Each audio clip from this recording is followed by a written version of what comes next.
Hello everyone, welcome to my channel. आज हम इस वीडियो में बोर का परमाणु model, Bohr's atomic model detail में डिस्कस करेंगे। सभी पोस्टुलेट को एक एक करके समझेंगे, साथ ही साथ इस मॉडल की क्या कमियां थी उसको भी डिस्कस करेंगे। बोहर्स का परमाणु मॉडल क्या होता है, अगर इसका एक ओवरव्यू देखें तो नाभिक के चारों ओर घूमता हुआ इलेक्ट्रॉन नाभिक में नहीं गिरता है। इसे समझाने के लिए बोर ने रदरफोर्ड के एटॉमिक मॉडल पर रेडिएशन के क्वांटम थ्योरी को लागू कर हाइड्रोजन एटॉमिक मॉडल प्रस्तावित किया। ठीक है। बोहर्स के परमाणु मॉडल को समझने से पहले जो रदरफोर्ड का एटॉमिक मॉडल था उसको थोड़ा सा डिस्कस कर लेते हैं। रदरफोर्ड एक वैज्ञानिक थे। उन्होंने क्या किया था, उन्होंने एक एक्सपेरिमेंट किया था। ठीक है। उन्होंने जो है एक सोने के जो एक पतली परत को लिया था और उसके ऊपर उन्होंने रेडिएशन, ठीक है, उन्होंने जो है रेडिएशन की बौछार की थी, जिससे उन्होंने एक्सपेरिमेंट के बाद ये पता लगा, ये जो है निष्कर्ष निकाला था कि ये जो रेडिएशन होते हैं बहुत ही कम मात्रा में, बहुत कम मात्रा में जो रेडिएशन हैं वो 360 डिग्री में जो है इस प्रकार से वापस आ जा रहे हैं। तो इसके आधार पर उन्होंने ये जो है निष्कर्ष निकाला कि किसी भी एलिमेंट्स में जो बीच में होगा एक प्रकार का न्यूक्लियस प्रेजेंट होता है, जिसके कारण जो रेडिएशन है वो 360 डिग्री में वापस आ जा रहे हैं। तो इस प्रकार से रदरफोर्ड ने जो है किसी भी एलिमेंट्स में जो है न्यूक्लियस की खोज की थी उन्होंने। ठीक है।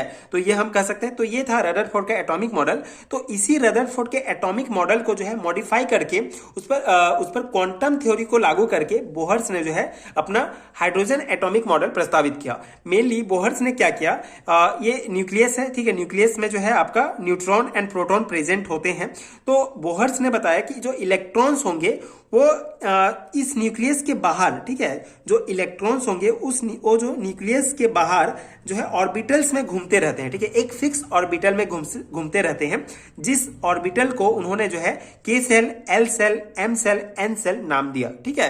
तो बोहर्स ने क्या किया, ये जो रदरफोर्ड का जो एटॉमिक मॉडल था उसको मॉडिफाई करके उसको ही और अध्ययन करके क्वांटम थ्योरी को लागू करके उन्होंने अपना मॉडल दिया और बताया कि जो इलेक्ट्रॉन्स होते हैं वो नाभिक के, ठीक है, न्यूक्लियस के बाहर प्रेजेंट होते हैं और एक फिक्स ऑर्बिटल में, ठीक है, ऑर्बिटल में रहते हैं और घूमते रहते हैं। ठीक है। और इन ऑर्बिटल्स को उन्होंने K shell, L shell, M shell, N shell नाम दिया। ठीक है। तो मेन बोहर का क्या था कि उन्होंने ये जो ऑर्बिटल्स हैं, ये जो सेल्स हैं, इनकी खोज उन्होंने की थी। ठीक है। अब उन्होंने जो है उनका जो पूरा मॉडल उन्होंने प्रस्तुत किया, उनका जो मेन जो पॉइंट था, ठीक है, उनके अनुसार जो पॉस्टुलेट था उनका, उसको देख लेते हैं एक एक करके, जिससे आपको और क्लियर हो जाएगा। ठीक है। बेसिक कॉन्सेप्ट तो ये है कि बोहर्स ने जो है वही ऑर्बिटल्स के बारे में उन्होंने पता लगाया। ठीक है, कि इलेक्ट्रॉन्स फिक्स ऑर्बिटल्स में होते हैं।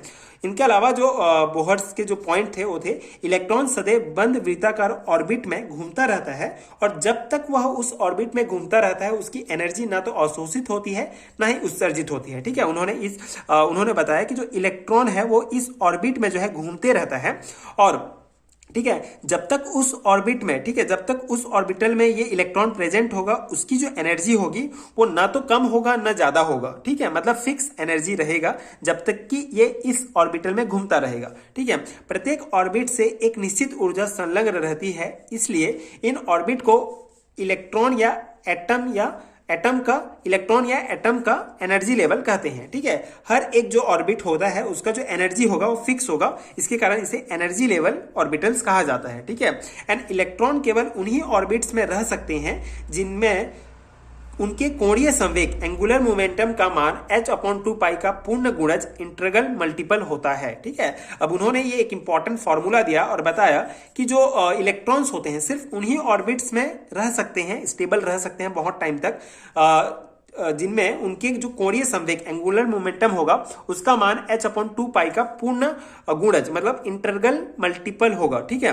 बेसिकली उन्होंने ये फॉर्मूला दिया, mvr = nh/2π, जहां पे n जो है 1 2 3 4, ठीक है, कोई भी नंबर होगा, m जो है रिप्रेजेंट करता है इलेक्ट्रॉन का द्रव्यमान, ठीक है, मास, एंड v जो है इलेक्ट्रॉन का वेग, एंड r ऑर्बिट का व्यास, और h जो होगा यहाँ पे प्लांक स्थिरांक होगा। ठीक है। तो उन्होंने जो है ये जो है फॉर्मूला दिया था बोहर ने और बताया था कि इलेक्ट्रॉन सिर्फ उस ऑर्बिट में होंगे जिसमें जो कोणीय संवेग एंगुलर मोमेंटम का जो मान होगा h/2 का जो है इंटीग्रल मल्टीपल होगा। ठीक है, ये पॉइंट्स बहुत इंपॉर्टेंट है, आपको ध्यान रखना है। तो इस प्रकार से ये 3 पॉस्टुलेट है। इसके अलावा बोहर ने बताया कि बोर के नाभिक के सबसे निकट के ऊर्जा स्तर को 1 या के से निरूपित किया। ठीक है, जो हमने डिस्कस किया, उन्होंने इस ऑर्बिटल्स के बारे में बताया और जो सबसे पहला वाला जो ऑर्बिटल्स था, ठीक है, जो नाभिक के सबसे पास में है उसको के ऑर्बिटल्स कहा, उसके बाद को एल। ठीक है, तथा उस ऊर्जा स्तर की क्वांटम संख्या, ठीक है, और इसकी क्वांटम संख्या क्या होगी, 1 होगी। ठीक है, इसके बाद वाले ऊर्जा स्तरों को जो है एल एम एन बताया और उसकी क्वांटम संख्या 2, 3, 4 होगी। इस प्रकार से ये इन्होंने बताया। ठीक है, इसकी द्रव्यमान इनकी क्वांटम संख्या क्रमशः n बराबर 2, n बराबर 3, n बराबर 4 इत्यादि होगा। ठीक है, ये एल एम एन का ये बताया गया है। पांचवा आपका पोस्टुलेट है, जब कोई इलेक्ट्रॉन किसी एक ऊर्जा स्तर पर रहता है तो उससे संलग्न ऊर्जा वही होती है जो उस ऊर्जा स्तर की है। ठीक है, ये पॉइंट क्या है कि जैसे मान लो कोई इलेक्ट्रॉन जो है इस ऊर्जा स्तर में है, इस ऑर्बिटल में घूम रहा है, तो ये जो इलेक्ट्रॉन है इसकी भी ऊर्जा जो है वही होगी जो इस ऑर्बिटल की ऊर्जा होगी। ठीक है, फिक्स होगा वो। ठीक है, तो ये पॉइंट, ये जो है 5 पोस्टुलेट आपको ध्यान रखना है बोहर्स के एटॉमिक मॉडल से रिलेटेड। ठीक है, ये जो स्पेसिफिक नोट्स है ये आपको बीएससी एग्जाम्स में काफी हेल्प करेगा। 11th 12th BSc MSc level के एग्जाम्स के लिए बहुत इंपॉर्टेंट टॉपिक है। ये कॉन्सेप्ट आपको जो है एमएससी तक काम आएंगे। सो अगर इस स्पेसिफिक नोट्स की बात करूं तो आपको जो है ये बीएससी में बहुत ज्यादा हेल्प करेगा, अगर क्योंकि BSc inorganic chemistry first unit में आपको ये टॉपिक मिल जाएगा। तो आप इसको एज इट इज किसी भी आपको 11th 12th बीएससी एमएससी किसी भी लेवल के एग्जाम्स में अगर आपके सिलेबस में ये टॉपिक है तो आप ये जो आंसर है एज इट इज लिख सकते हैं। अब हम जो है ये हो गया बेसिक कॉन्सेप्ट बोहर्स के परमाणु मॉडल का। अब इसकी जो कमियां थी उसको हम डिस्कस कर लेते हैं, जो इंपॉर्टेंट है, कभी कभी पूछ लिया जाता है कि बोहर्स के मॉडल की जो कमियां हैं उसको बताइए। तो बोर मॉडल का कमियां क्या थी कि हाइड्रोजन एटम के बोर मॉडल में यह माना गया कि परमाणु के इलेक्ट्रॉन की किसी निश्चित ऑर्बिट में मोमेंटम या पोजीशन दोनों ही ज्ञात होती है, जबकि अनिश्चितता के सिद्धांत के अनुसार यह मॉडल संभव नहीं है। ठीक है, हाइजेनबर्ग के अनिश्चितता का सिद्धांत आगे आने वाले वीडियोस में डिस्कस करेंगे, जिसमें आपको ये कॉन्सेप्ट और क्लियर हो जाएगा। बेसिकली बोहर्स ने अपने मॉडल में क्या बताया कि जो हाइड्रोजन एटम, मतलब अगर बेसिक एग्जांपल हम हाइड्रोजन एटम का लेते हैं तो उन्होंने बताया कि इलेक्ट्रॉन की किसी निश्चित ऑर्बिट में मोमेंटम एवं पोजीशन दोनों ही ज्ञात होती है। बताया कि इस ऑर्बिटल में जो इलेक्ट्रॉन है इसकी पोजीशंस और मोमेंटम दोनों जो है हम एग्जैक्टली पता कर सकते हैं, ये बोहर्स मॉडल के अनुसार हमको पता है। ठीक है, लेकिन हाइजेनबर्ग के अनिश्चितता के सिद्धांत के अनुसार ये संभव नहीं है। उनके अनुसार ये है कि मोमेंटम और पोजीशंस किसी भी इलेक्ट्रॉन की जो मोमेंटम और पोजीशन से हम एक साथ जो है पता नहीं कर सकते हैं, निश्चित नहीं कर सकते हैं। तो ये एक कमी होगी।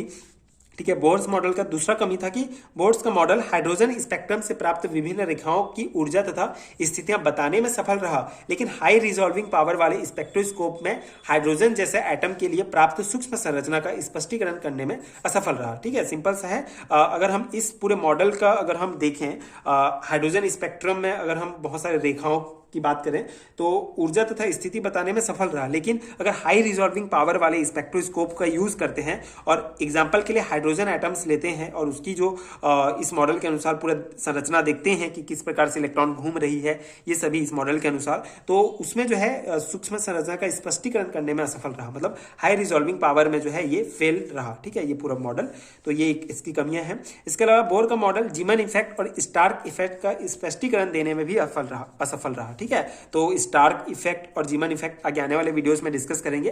यहां आपको यह ध्यान रखना है कि बोहर्स का मॉडल जीमन इफेक्ट और स्टार्क इफेक्ट का स्पष्टीकरण देने में असफल रहा। ठीक है, इसके अलावा इस सिद्धांत के द्वारा एटम के इलेक्ट्रॉनिक विन्यास के संबंध में जानकारी नहीं मिलती है। ठीक है, इस मॉडल में किसी भी प्रकार के जो है किसी एटम के जो है उसके इलेक्ट्रॉनिक विन्यास के बारे में बात नहीं की गई है, तो उसकी जानकारी देने में असफल रहती है ये मॉडल। तो ये जो है 4 कमियां आपको ध्यान रखना है इस मॉडल से रिलेटेड, और ये बेसिक कॉन्सेप्ट आपको ध्यान रखना है। ठीक है, आई होप कि आपको क्लियर हो गया होगा।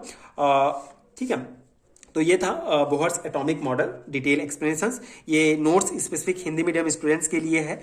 सेम नोट्स अगर आपको इंग्लिश में चाहिए, आप इंग्लिश मीडियम के स्टूडेंट हैं तो आपको इंग्लिश में भी कंटेंट मिल जाएगा। नीचे आपको डिस्क्रिप्शन बॉक्स में उसका इंडिविजुअल पीडीएफ लिंक मिल जाएगा, आप चेकआउट कर सकते हैं।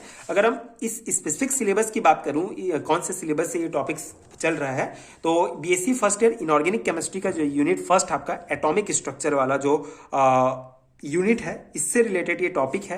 सो बेसिकली ये जो है छत्तीसगढ़ के यूनिवर्सिटी के अकॉर्डिंग ये सिलेबस है। आप जिस भी यूनिवर्सिटी में बीएससी या एमएससी कर रहे हैं तो आप अपने सिलेबस के अकॉर्डिंग जो है टॉपिक्स मैच कर सकते हैं। अगर आपको इस स्पेसिफिक यूनिट की नोट चाहिए तो नीचे आपको डिस्क्रिप्शन बॉक्स में पीडीएफ स्टोर का लिंक मिलेगा, जिसमें आपको इन सभी टॉपिक्स के कंप्लीट हैंड रिटन नोट्स मिलेंगे। इसी टाइप के हर एक टॉपिक को डिटेल में एक्सप्लेन किया गया है, तो इन सभी टॉपिक्स का एक पीडीएफ में आपको नोट्स मिल जाएगा। तो अगर आपको ये पीडीएफ चाहिए तो नीचे आपको डिस्क्रिप्शन बॉक्स में लिंक मिल जाएगा, वहां से आप चेकआउट कर सकते हैं एंड ये नोट्स ले सकते हैं, जो डेफिनेटली आपके एग्जाम प्रिपरेशन के लिए बहुत हेल्पफुल होगा। एंड आगे आने वाले वीडियोस में हम एक एक टॉपिक को डिटेल में डिस्कस करेंगे, जिससे आपको पूरा कॉन्सेप्ट भी समझ में आ जाएगा अच्छे से। So if you find helpful, so please आगे के वीडियोस देखने के लिए चैनल के साथ जुड़े रहिए। प्लीज सपोर्ट कीजिए, like and subscribe to my channel and thank you so much for watching.